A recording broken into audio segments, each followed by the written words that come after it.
Welcome to Sir Lancelot's Real Estate Roundtable, your guide to mastering the realm of real estate in Central East Florida. I am Sir Lancelot Leonard, ready to uncover the secrets of seller strategies, home staging, mortgage mastery, and more. From Daytona Beach to Cocoa Beach, Lake County to St. Augustine, join me as we navigate the intricacies of real estate. As the leader of the Sir Lancelot Group at Florida Homes Realty and Mortgage, I'm here to arm you with knowledge and innovation, whether you're a seasoned homeowner or a first-time buyer, unveiling the kingdom of real estate, one roundtable at a time.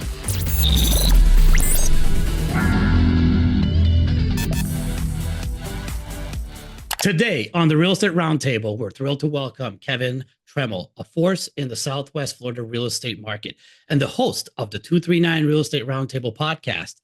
With a background as a sales manager for LGI Homes and a commitment to clear, powerful client communication, Kevin's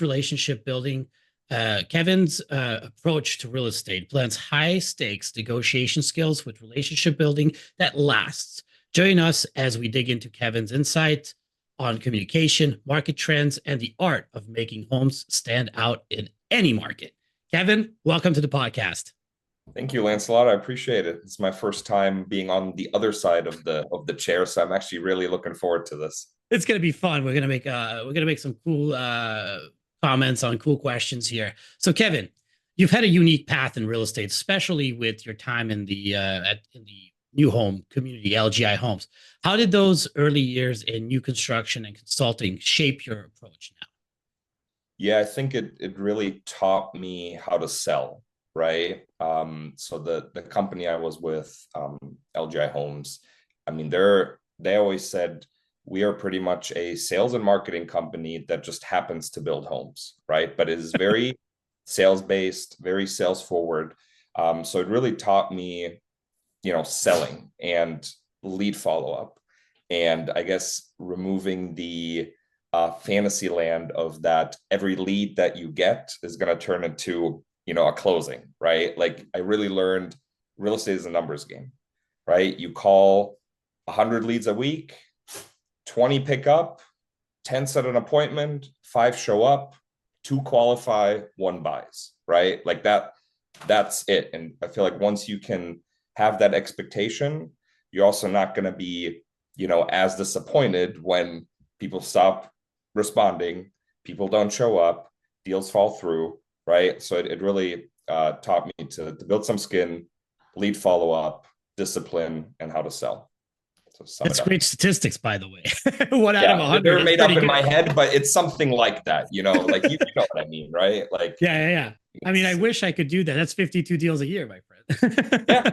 yeah. And no, I mean, and that's, so we at LGI, when we were selling, things might have changed now, but when I was there, so our expectation in our contract was 20 closings a year, right? And to get there, we were promised 500 leads a year. It was close. In reality, it was closer to about 1,000, right? So, I mean, it does break down to that number then. Yeah, I mean, you're getting 1,000 leads a year, and you're closing, 20 to 30, right? So, I mean, it really, my example wasn't too far off, right? So, yeah, that's good. This game, yeah. So, what do you find the most exciting about transitioning to general real estate? And are there specific skills from those roles that have been a game changer for you? Yeah, what I find most exciting, so I started this, we're in end of October now, 2024. I started general real estate in January of this year, so about 10 months in. And I think what I find most exciting is just the you're wearing multiple different hats, right? When you're at a big corporation, you have one job, right? And whatever that may be, whether it be office management or construction management or sales management, but you basically have one job, and that's what you do day in and day out. What I like most right now is, I get to be like a marketing coordinator for my own business. I get to be the sales guy for my own business. I get to be, the accountant for my business. I get to be, the strategy manager for the next 15 months, like, whatever you want to call it, right? So just wearing like multiple different hats, which, often also can have like its, challenges and downsides, obviously. You know, everything just, in the beginning just takes so long when you do it for the first time, right? Yeah. You got to get everything set up, your social media, and then like you got to, create your templates and like, just find your rhythm, and everything just takes a really long time in the beginning until you can refine it and perfect it and get your system down. But that's been great. And, of course, just the freedom. If I work a lot on Sunday, multiple showings and, contract negotiations, and, I don't, I can take Monday off if I work Sunday, or, I can work 4 days a week or 7 days a week. And, so it's just the freedom, which that's probably the answer that most people would give, just the freedom of being a business owner, right? It's a freedom and a prison at the same time. Yeah. We are prisoners of the little cell phone, and we also have our freedom to go around and take care of other things for our families while we're prisoners to our phones. Correct? Yeah. So your reputation for quick, transparent communication stands out. Why is this approach so critical to you, and how has it impacted your client relationship? Yeah. So I've, just like most people, and, just like yourself, I mean, I've been in real estate through the last, like, 2-3 years, which, has been the craziest real estate market at least in my lifetime. I'm 30, so don't have that many crazy real estate times to go off. But, we're talking, supply chain issues, delays on homes, right? Interest rates doubling, bidding wars, prices going up, 20-30%. So, all those challenges we've had over the last 3 years. And what I found, people obviously care about that stuff, but it's kind of one of those things. It's not what you say, it's how you say it, right? And most people are pretty understanding, as long as it's communicated to them, on a regular basis, right? I mean, I used to call, and I still do, every customer, no matter if it's, a lead, or, if it's someone under contract, or, whatever it may be, every customer or client is getting at least one call a week, just as a follow-up, Courtesy right? call, or Whatever you want to call it, even if it's just to say like, hey, nothing's changed, we're waiting on the appraisal from the buyer's lender, and, whatever it may be, right? And I've just found like being proactive with communication really smooths the transaction. You kind of run into some problems, or like some, bad reviews, or whatever you want to call it, if it's on your client to reach out to you, right? Then that's where I found like the frustration sets in. And, it's also kind of like how I would like to get treated. I mean, when I do business with someone, whether it's cars or like my lenders or whatever it may be, like I want proactive communication. So that's what I expect from people that I interact with, and that's how, I handle my business, and it's worked, pretty well. So that's awesome, man. Yeah, communication is key. I have fallen into that trap few times where my communication wasn't as good as yours is, like weekly communication. And I've unfortunately lost deals because of that, and that is an awesome thing for new agents. If you guys are listening, is that communication is key, and keep following up with your clients. Even if you're under contract, it is vital to keep them in the loop. Even if there's nothing happening, just a phone call to say, hey, everything's fine. This is what's going on. We haven't done anything, nothing has really happened in the transaction, but I just wanted to make sure that you're aware of what's going on. Yeah. Yeah. And one important thing, and I think that's, tough for maybe newer agents, or I mean, it's tough for any agent, but, it's one of those things, you just have to do it. And what I'm getting at is like, even if the news you're about to bring sucks, I mean, it just has to be done, right? Like, I feel like a lot of agents in general, like, doesn't have to be new, but obviously nobody wants to be the bearer of bad news. So that's also something I, with the transparency, right? Like I always tell my clients, hey, like, communication, it's always going to be there, even if the truth hurts, right? Like, I mean, it's got to be done, right? The problems don't disappear by not talking, not communicating them. Yes, correct. Yeah. So that's kind of another thing that that I try to do Yeah. a lot. Yeah. So negotiation is where the stakes are the highest. Yeah. Could you share a story of a memorable negotiation, maybe one that highlights the impact of a great communication in securing a win for your client? Yeah, for sure. I mean, I'll go back to my current journey of general real estate, right? We It's probably one of my first listings. It was like Q1 of this year, and the other client, or the other agent, called me at like 7 p.m. at night, and I picked up and I was like, hey, what's going on? And they're basically like, well, the deal's dead, like customers lives in Miami and can't get a job like over here on this coast, which is the west coast of Florida. And we're doing an FHA loan, and like they took a like 8 month sabbatical off work, so like the work history doesn't add up, and it's just the deal's dead. And I was basically like, well, can we close this if we switch it to conventional, right?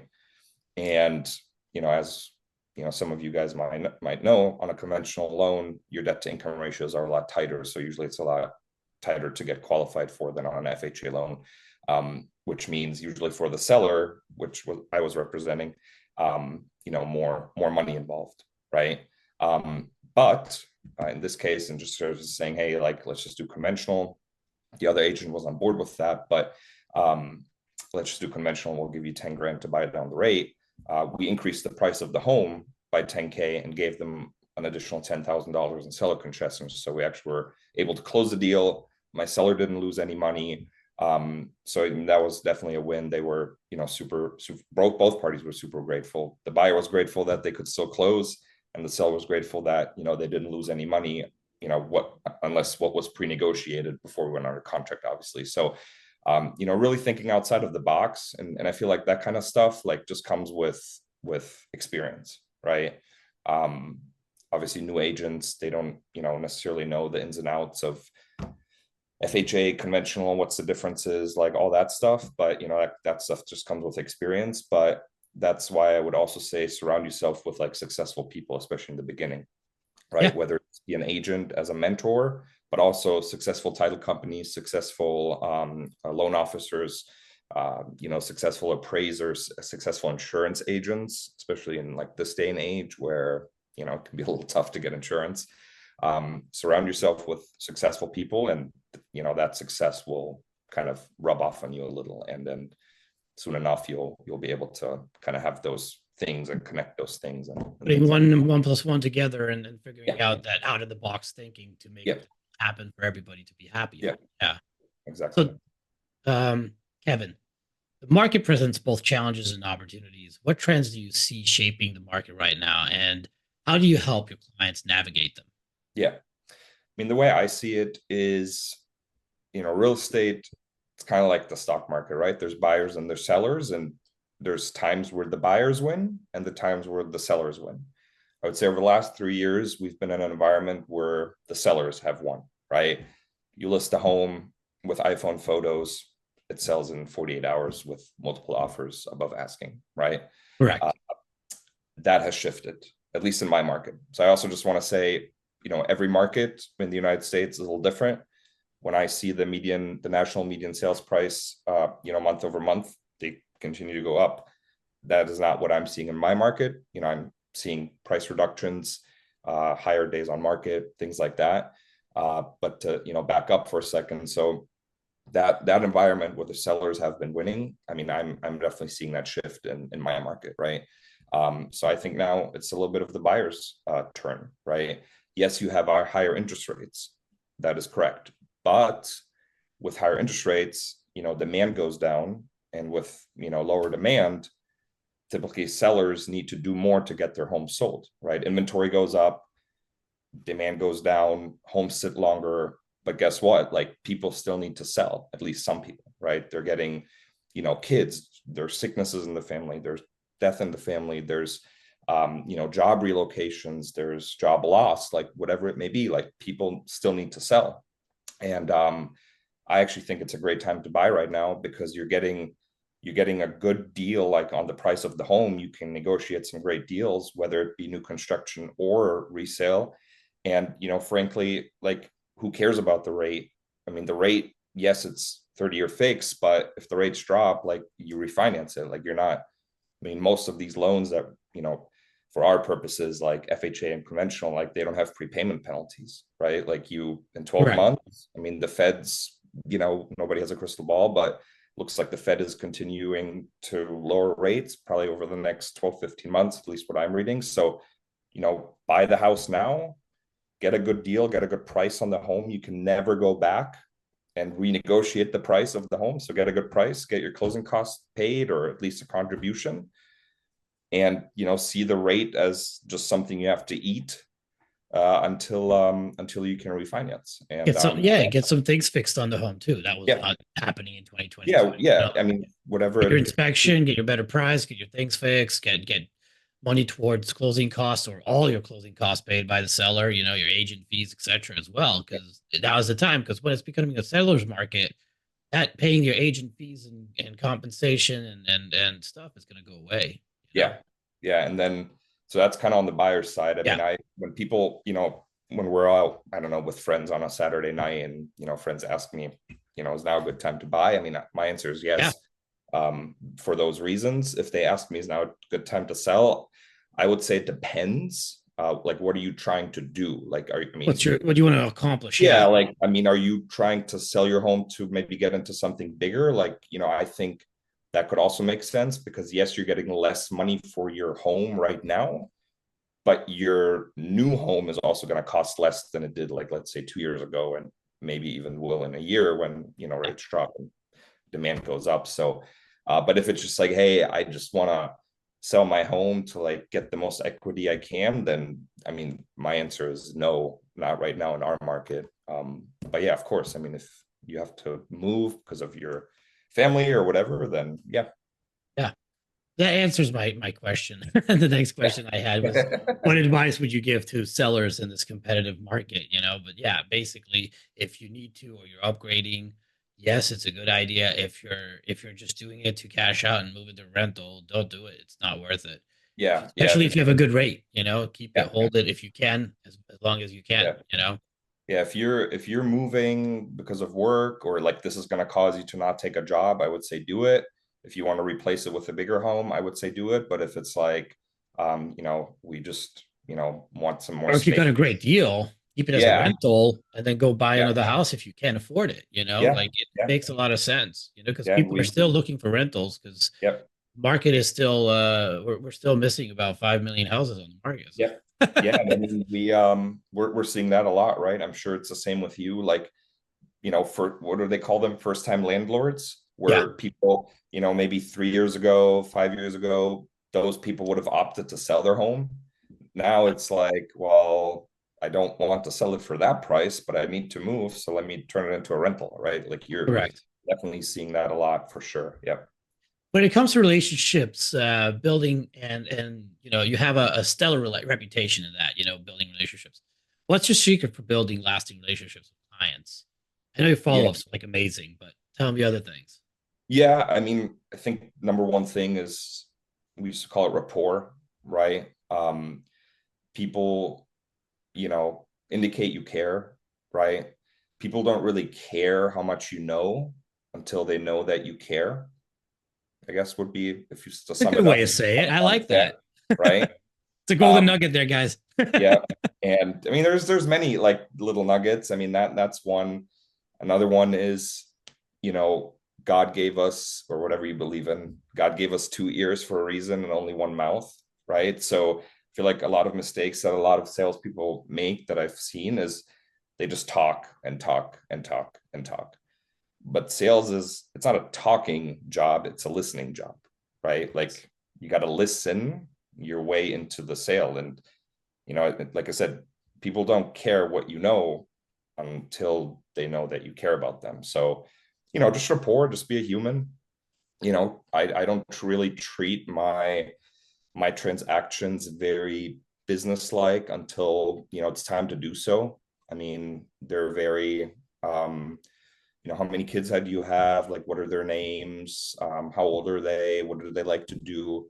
Right? Because then by listening to that, what is important to the client, what do they need, that kind of stuff. And then once it gets to the point, where we're looking for a home, and that here's also a news flash, like no home will ever meet all of your wants, right? But then when it gets to that time, like you can say, hey, like what's more important to you, right? Like a little bit of a bigger closet or a backyard for little Johnny and his dog Bobby, right? Like, I mean, it's just like, Well, what's you more got to important? ask the right questions, and that's a big thing that they teach at Keller Williams, by the way. Yeah. We both worked for Keller at the beginning, and we got our trainings there. And one of the emphasis they put on it is you got to ask the right questions when you go through, Ignite or whichever program they have, Bold. They give you this massive amount of buyer questionnaire. There's a reason for that buyer questionnaire, or even the seller sheet. What is the seller trying to achieve with the sale of the property? Why are you doing it? Getting to that point and really caring for the person and figuring out what is important for them is what's going to get you to the finish line probably at the end. Because when it comes down that, hailstorm outside and hurricanes are coming and I don't want to do this anymore. You just remind them of their why and what they needed, what their goal was with this. And it would probably bring them back to real life and be able to close the deal and make them happy at the end of the day. Yeah, and just that's also, I mean, sometimes we're real estate agents, but also sometimes we're part therapist, right? Like you said, I mean, hey, you told me 2 months ago when we started this journey, like the reason why you want to buy a house is because you want a new home for you want to stop renting, and you want to provide a home for your son, like. And then when things get hard, you bring that back up and keep that goal like in front of them. And you're exactly right. I mean, it's you ask the questions to learn their why, and that'll get everybody to the finish line. So yeah. So let's talk about 239 Real Estate Roundtable. Yes, sir. What inspired you to start it, and what's been one of your most rewarding episodes so far? Yeah. I mean, a couple different reasons. So obviously I'll address the first and foremost, or the elephant in the room, if you want to call it. But of course, lead gen, right, is one big thing, right? Like if I can get one closing a year out of my podcast, like I would be very happy, right? It's also a little passion project of mine. So when I was in real estate, or sorry, in new construction, whether it was as a salesperson or a sales manager, I've just realized there's a lot of like misinformation out there, right? Whether it be, obviously on the new construction side, you deal with all buyers, you don't really deal with sellers because you're only allowed to sell for your builder, your employer. But you just realize there's just like a lot of like misinformation, misconception, a lot of unprofessional realtors. I understand we all got to start somewhere, but it's just, I have some horror stories. But so it's just a little passion project to kind of same with you, like what we're doing right now, just to kind of get some info out there, like some correct info. That's educational. Yeah, educational, like just be a voice in the industry kind of thing. So that's always been a passion of mine. So that's the second reason, lead gen passion project. Third thing is just to meet other agents, right? Network a little. When I left new construction, I mean, I knew agents obviously, but people got to understand, when you work for a builder that is closing anywhere from 5,000 to 15,000 homes a year, they have a very large marketing machine and a very large marketing budget. So, of course you interact with realtors, but you also oftentimes just get a call from the website kind of thing, right?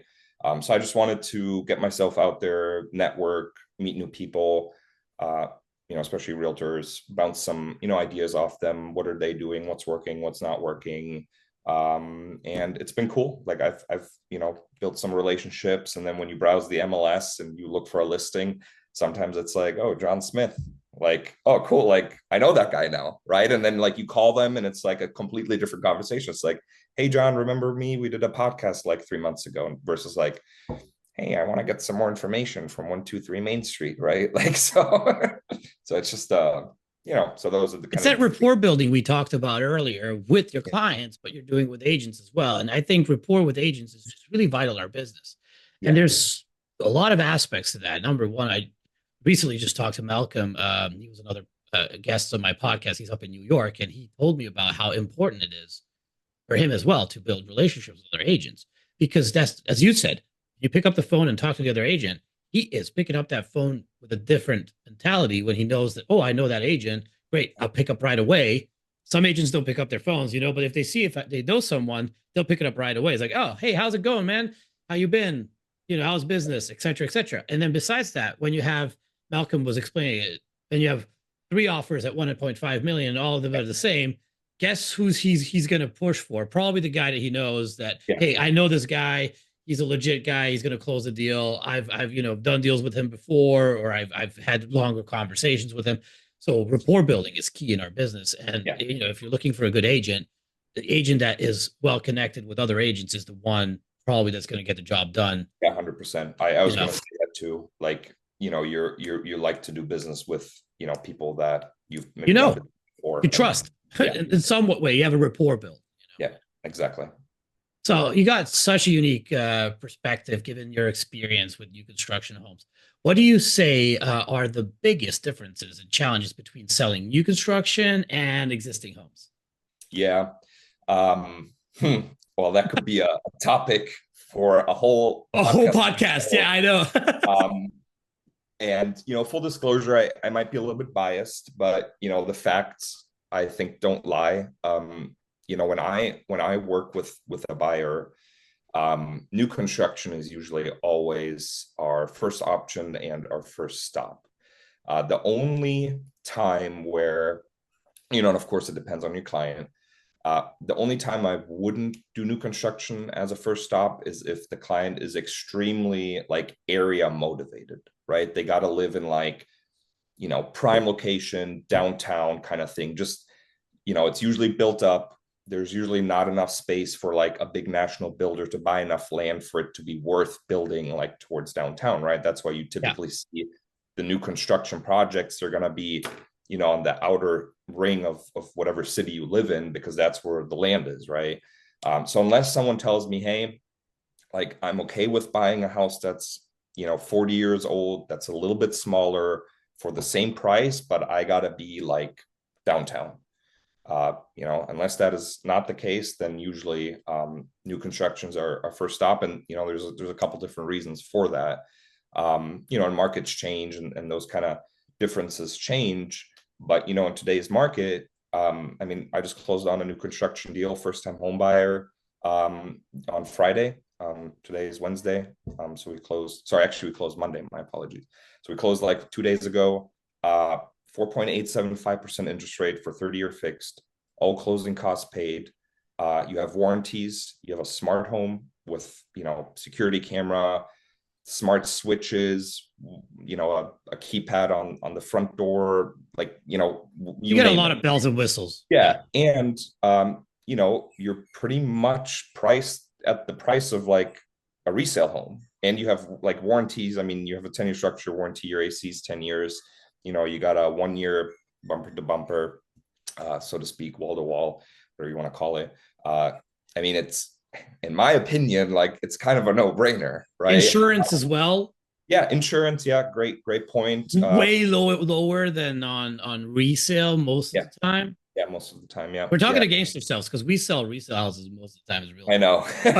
but when we're looking for a buyer and we're looking at the best thing for a buyer, right now in this current market, 499 is in our area. DR is offering 499. In a lot of cases, pay 20,000 towards closing costs, which pays for all the closing costs. Yeah. And you're getting your smart home set up, you're getting your appliance set, everything's brand spanking new. Your insurance is $1,000 instead of $2,000 or $3,000. You don't have flood insurance because it's up to code, built up higher. Like there are so many positives about that. Pre 2022 or 2021, pre-pandemic, it was a different ballgame because resale homes were significantly lower priced compared to new construction. But as soon as everybody wanted to buy a home, those prices caught up to new construction. And I was like, hey, before we go look at this house, let's go to a couple of my builders and let's look over there. Yes, it wasn't as, they didn't offer a lot, but neither did the other places. But you're getting a brand new house compared to an old house. Yeah. And I mean, as you know, I mean, what's 15 grand on a 30-year mortgage a month? Yes, exactly. Not that much. I mean, the insurance will offset that, and just the maintenance you will have on a used, or you won't have, or you won't. Yeah, the maintenance you will on a used home, and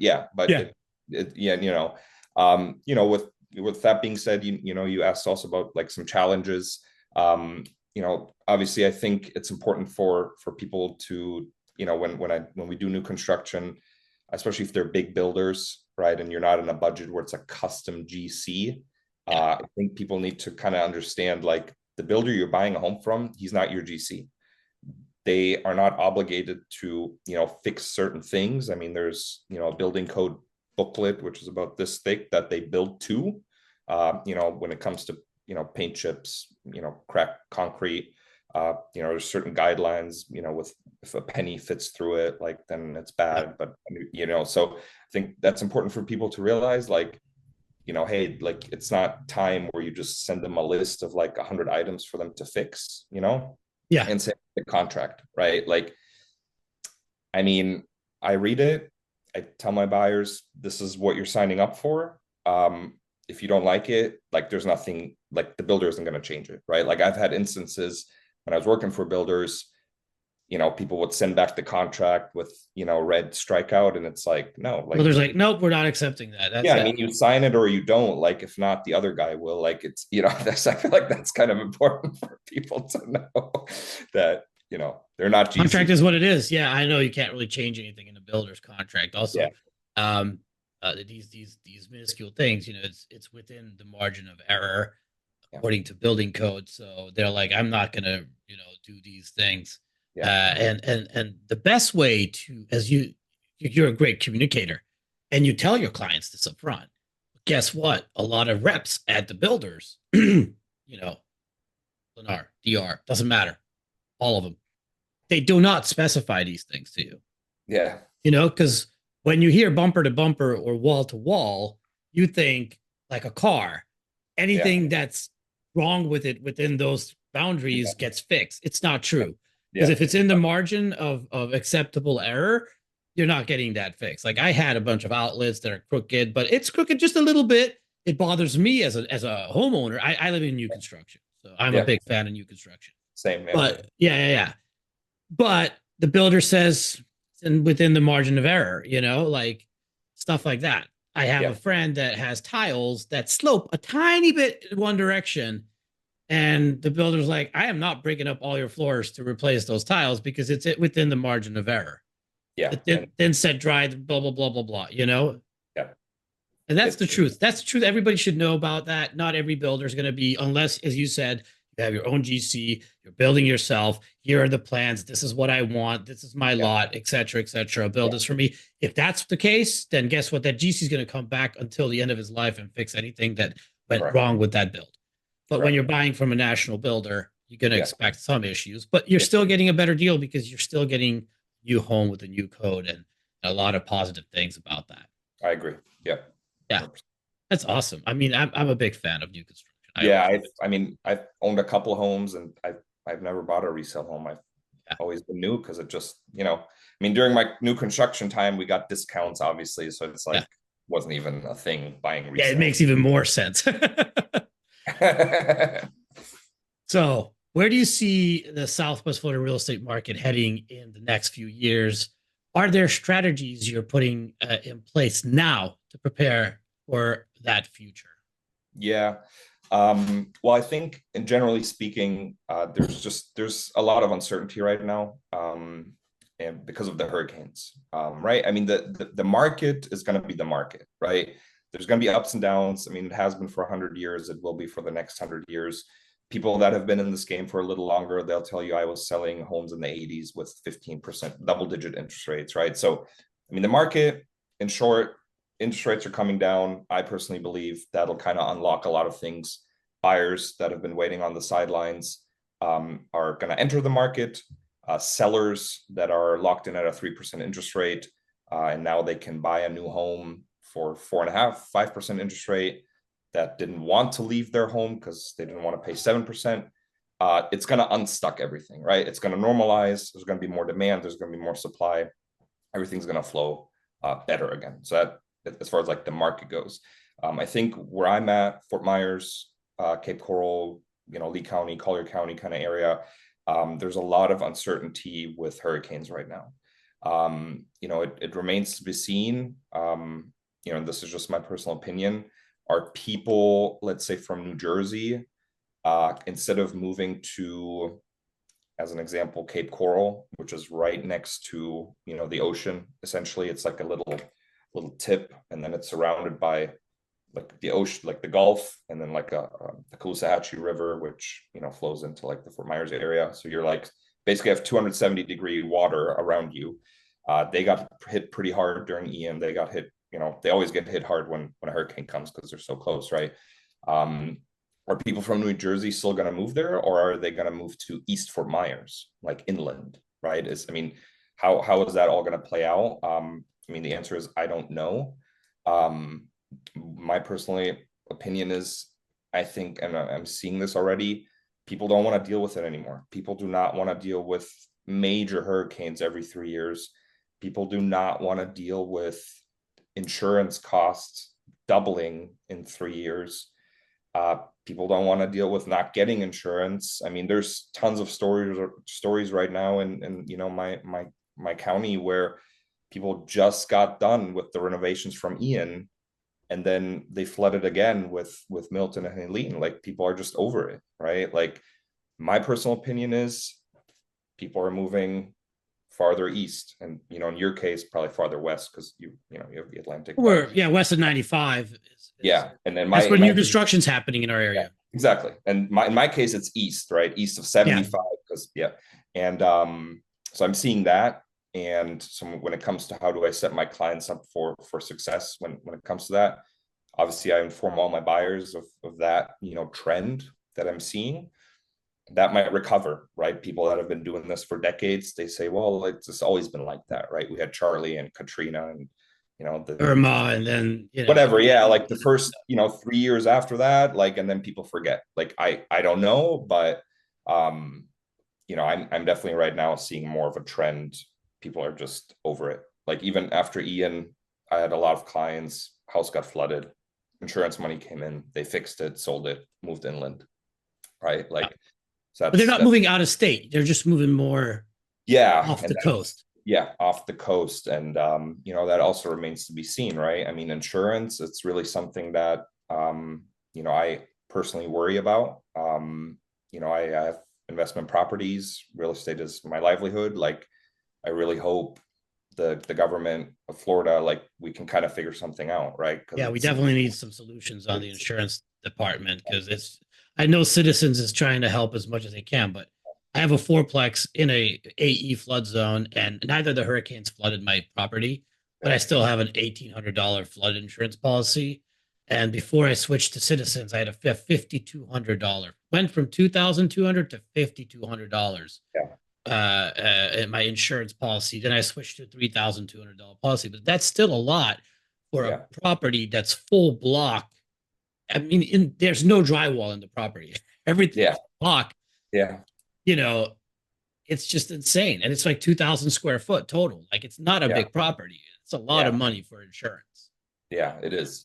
So that taxes, add additional insurance, like 5,000 insurance, 5,000 taxes, $10,000 a year. That's a lot of money. Yeah. We're not even talking about repairs, maintenance, principal, interest. We're just talking.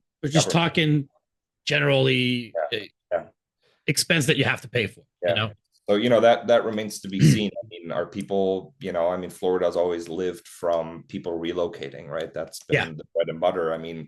Is that going to continue? People seem to think so. I do think so. I don't think people are just going to say, like, no more Florida, because you move to Orlando, you move a little bit farther inland, right? Like, you get new construction. Yeah, and then we didn't even notice like anything during her lean because of impact windows and like that kind of stuff. So Yeah, you were sitting inside. Well, the generator might kick on in a few hours if the power right, goes out or not, you know. right. But I have a really good solution for this. Also, I had it on my podcast. Chris Anderson from Mhm. Ventem, and they're doing modular homes that are Yeah, rated for Cat 5 hurricanes. yeah, I don't know if you heard about him. yeah. Um, Well, not but that what you're describing. Yeah, yeah, yeah, and they also put, like, I call them chicken legs, well, hmm, like steaks. So the flood water would go underneath the home. yeah, And I think it's a phenomenal solution. Number one, it costs less. Number yeah, two, it's faster build. Number three, it's zero energy because yeah, they come with solar equipped. So he said that in Florida, you feed back to the grid at during the day when you're overproducing, and then at night you come, and it evens out to zero cost on energy. So you're not just talking about a cheaper build, faster build, um, um, a zero utility cost basically, except for yeah, water. You're talking about a Cat 5 hurricane proof property as well. It's just, I yeah, think that's probably some of the future that we're going to see in Florida and other areas where hurricanes affect us, coast of Texas, yeah. Louisiana, Alabama, all of them places that get affected by hurricanes. We could probably see an upkick in this kind of construction. Sure. And I also heard with the modular quality can be higher because everything's basically produced off site, like in a The AC factory. controlled Yeah. environment factory. There can be quality control, many different Inspections things. happen at the factory too, which speeds up the process. It's Yeah. only 20% site work, so Yeah. there's less chance of some guy messing Yeah. up on the site, Yeah. I know what you because mean. Yeah. everything is done. All you need to do is build a slab Tie it and into the foundation. Yeah. Yeah. exactly tie it into the foundation. Yeah. Yeah, and I mean, if the legislature like makes that easier with permitting and maybe speeds up the permitting, maybe part of the permitting can be done while it's being built, or Oh, it you know, is. It is. That's I'm what he sure they're told all me. master Like, permitted and stuff. So then, I mean, I agree with you. a lot Yeah, of that permitting stuff, drywall, stage. You worked in new construction, all the different stages with, like, framing, then electrical, then plumbing, and all of that's done at the factory. yeah, So all of that is out of the way. You don't need a guy to go out and check okay, everything's good. And you don't know because human error happens. Even the inspector that comes out. Now, here in the factory, everything's built according to factory standards. The guy comes out to the factory and he could inspect 10, 15 homes at the same time at the factory. yeah, And then boom, all you really need is when it's hooked up to get the inspector to come out and make sure everything is hooked up right, tied yeah. down Very cool. properly, roof is good, solar, everything. Yeah, Yeah. if we can get rid of the stigma of a manufactured home, But it's then I not a think manufactured, it's yeah, modular. So he modular. explained Yeah, to me he could do a three yeah, bedroom, a four bedroom, a five bedroom. He could do two-story. He could do 100 units for commercial. yeah. He could do 100 units for commercial in 6 months' time. I know. I've seen them. They Insane. not near And me, but yeah, you get high-end kitchens, everything like yeah, amazing, out of the magazine kind of thing. And it for used sure. to be a thing back in the day when you could order your Sears home from a magazine. I Yeah, don't know if you saw those I saw ads. I saw a documentary on that. Yeah, for like 4 grand, and it was like a Yeah, yeah, kit. yeah. Like you basically built it yourself, kind of thing. Yeah, Yeah, yeah, yeah, yeah. Now, I think it has a big future yeah, in many kind of ways, because if you look at some of the Miami homes, they look like modular home. They're pre-poured concrete slabs that they bring out and put boom, boom, put the walls down. It looks like a bunker. It's yeah, modern style, floor to ceiling glass. You could probably ask for something like that at yeah, at these guys, and they'll yeah, probably be able to accomplish it. for sure. I mean, modular manufactured. I just feel like people have like, you Well, know, there's a difference but there between a is, yeah, manufactured home and a yeah, modular home. 100%, 100%. And that's the misconception that we have to break apart and say, Yeah, hey, yeah, you're not on cinder blocks with tie downs in a yeah, mobile home park. yeah, We're talking about a real house in a yeah, real area. yeah, And it's just, I think it's brilliant. yeah, yeah. It's super cool. I actually the reason why I know quite a lot about it is I actually looked into it. Like I own a couple lots, and instead of building on them, I was looking into like the modular homes. It's just, and it works, and it definitely would have worked.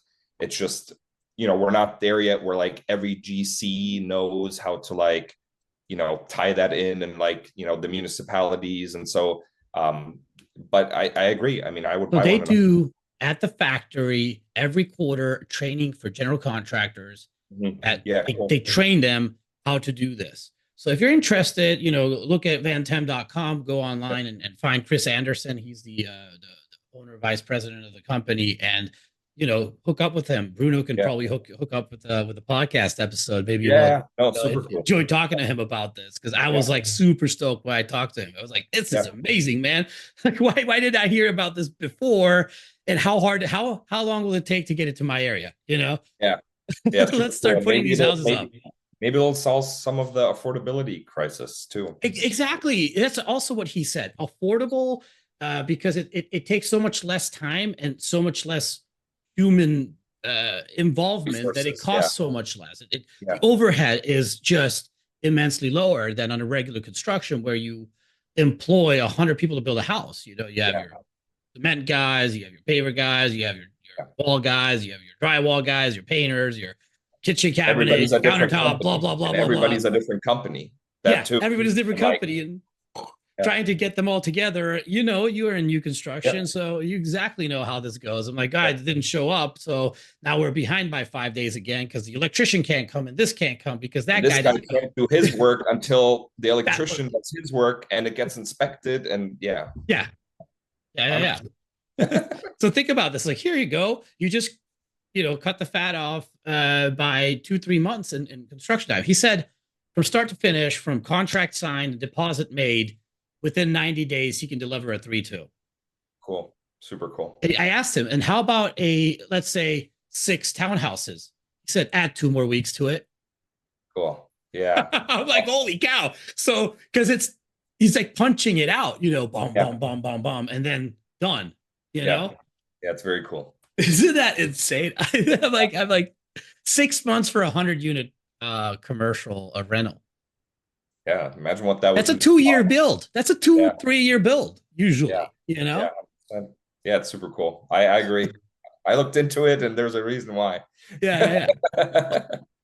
That's awesome. That's awesome. Well, Kevin, it was a pleasure having you on the podcast. Really informative. I think we might, chat along the line some more. I hope I can see you again when you get a little bit further into your general career and general real estate and maybe construction. As you said, you have a couple lots, so I would love to talk to you about that stuff as well. Or we can open up more about this new construction build stuff. We can talk about that. No, anytime. Or I'll have you on my podcast. We'll continue where we left off. Do a little collab. Be super cool. Awesome. Thank you very much.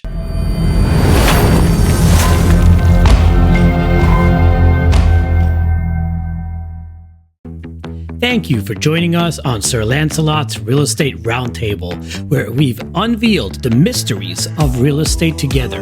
Remember, in this kingdom of possibilities, every dream home is just a discussion away.